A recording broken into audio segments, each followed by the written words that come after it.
Pernah nggak sih kamu kesel banget gara-gara lupa sesuatu yang penting? Nah, dalam beberapa menit ke depan, kita bakal bongkar misteri di balik cara kerja ingatan kita. Dan yang lebih penting lagi, kita akan bahas strategi-strategi jitu yang udah terbukti secara ilmiah buat menajamkan ingatan. Coba bayangin deh, kamu lagi di kedai jus, teman-teman kamu teriak-teriak pesanan mereka. Kamu berusaha keras mengingat semuanya. Zucchini unik, kopi petualang, nanas murni. Kamu ulang-ulang terus di kepala.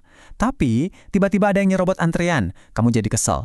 Dan pas giliranmu pesan, buyar, semuanya hilang. Kalau kamu pernah ngalamin ini, tenang, kamu nggak sendirian kok.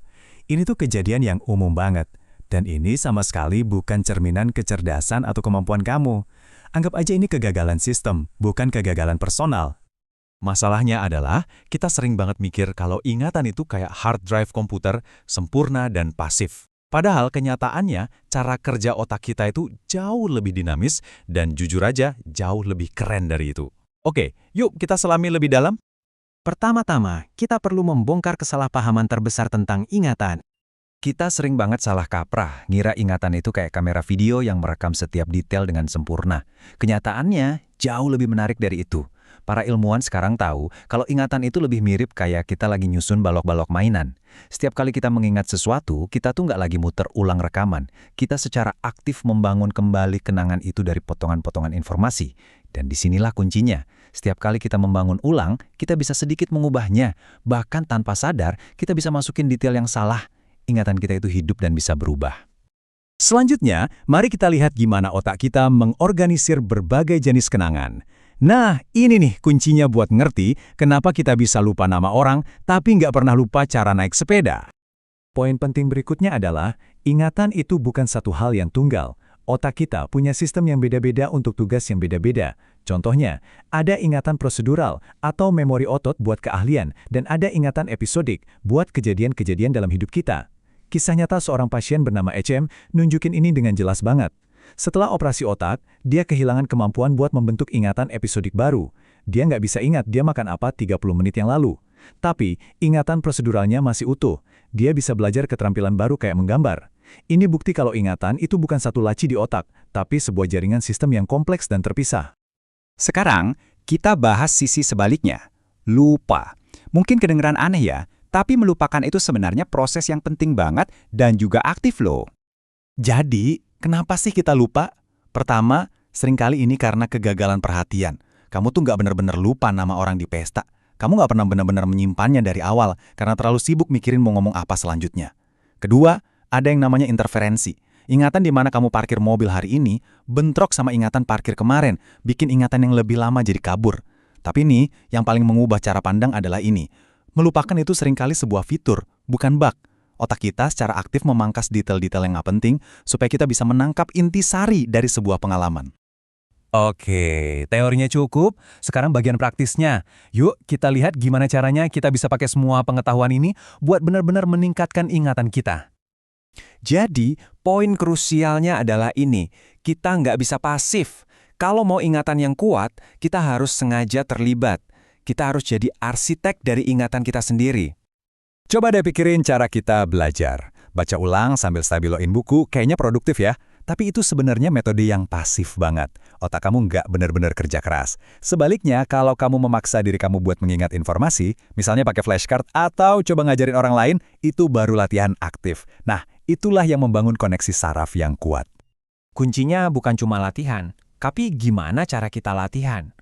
Penelitian secara konsisten nunjukin kalau membagi sesi belajar atau latihan, atau yang dikenal sebagai pengulangan berjarak, itu jauh lebih efektif daripada belajar SKS alias sistem kebut semalam. Terus, di antara sesi-sesi itu, wajib tidur. Saat itulah otak kita memilah, menyimpan, dan memperkuat apa yang udah kita pelajari. Dan ini nih ada statistik yang keren banget. Olahraga aerobik secara teratur ternyata bisa secara fisik memperbesar hipokampus kamu, pusat komando memori otak, sebesar 2%. Ini tuh setara dengan membalikan penyusutan karena penuaan selama 1-2 tahun. Ini bukti nyata kalau gaya hidup kita itu ngaruh langsung ke hardware memori kita. Oke, kita naik level ya. Siap buat teknik yang benar-benar bakal nunjukin potensi otak kamu? Yuk, kita kenalan sama salah satu alat mnemonik paling canggih yang pernah diciptakan. Namanya metode Loci, atau yang lebih beken istana ingatan. Kedengarannya emang rumit, Tapi idenya sederhana banget. Kamu pakai lokasi yang kamu kenal baik, kayak rumahmu sendiri, sebagai wadah visual buat menyimpan informasi yang pengen kamu ingat. Caranya gampang banget. Pertama, pilih tempat yang kamu hafal luar kepala. Kedua, tentukan rute yang jelas di tempat itu. Ketiga, nah ini bagian serunya, kamu bakal menempatkan gambaran mental yang aneh dan gak terlupakan dari hal-hal yang mau kamu ingat di sepanjang rute itu. Semakin aneh gambarnya, semakin bagus. Yuk kita coba bareng-bareng sekarang juga. Anggap aja kita perlu nginget daftar belanjaan simpel ini, apel, puding, dan ayam.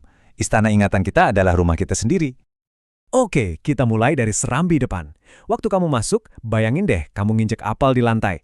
Rasain apelnya ngegelinding di bawah kaki, kamu hampir aja kepleset. Gambaran yang hidup dan penuh aksi. Itu apel.